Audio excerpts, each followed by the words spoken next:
Dr. Sarah Campbell is a renowned and respected psychologist, known for her work in the field of hypnosis.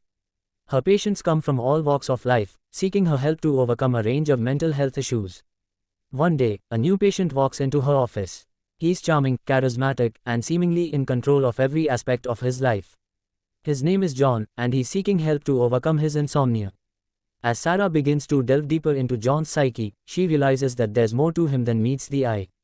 His mind is a labyrinth of secrets, lies, and hidden desires, and she's quickly drawn into a dangerous game of cat and mouse. But then, Sarah makes a shocking discovery. John isn't who he claims to be.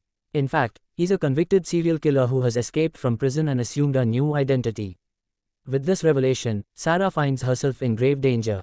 She knows too much about John, and he will do anything to keep his secret safe. Sarah soon realizes that John's motives are not what they seem. He's not seeking her help for his insomnia, but rather to manipulate her into helping him escape the country. As she struggles to maintain her own sanity, Sarah begins to question whether she's the one who needs help or if it's John who is driving her to the brink of madness.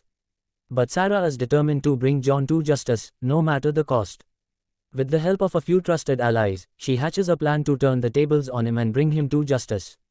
They spend several days gathering evidence and building their case against him.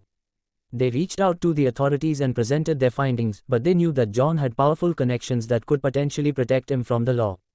Determined to make sure he faced the consequences of his actions, Sarah and her allies devised a plan to catch him in the act. They set up a fake meeting with him, posing as potential victims, and arranged for the authorities to be present at the scene. When John arrived at the meeting, he was met with a team of officers waiting to arrest him. He tried to deny everything, but the evidence was overwhelming. Sarah and her allies watched from a distance, relieved that they had finally caught him. In the courtroom, John's defense team tried to argue that the evidence was circumstantial, but Sarah and her allies had done their job well. The jury found him guilty on all counts, and he was sentenced to life in prison without the possibility of parole. Sarah and her allies knew that this was just the beginning of their healing process. They would never forget the pain that John had caused them, but they were determined to move forward and rebuild their lives. They were grateful to each other for their unwavering support throughout the ordeal and knew that they would always be there for one another, no matter what challenges lay ahead.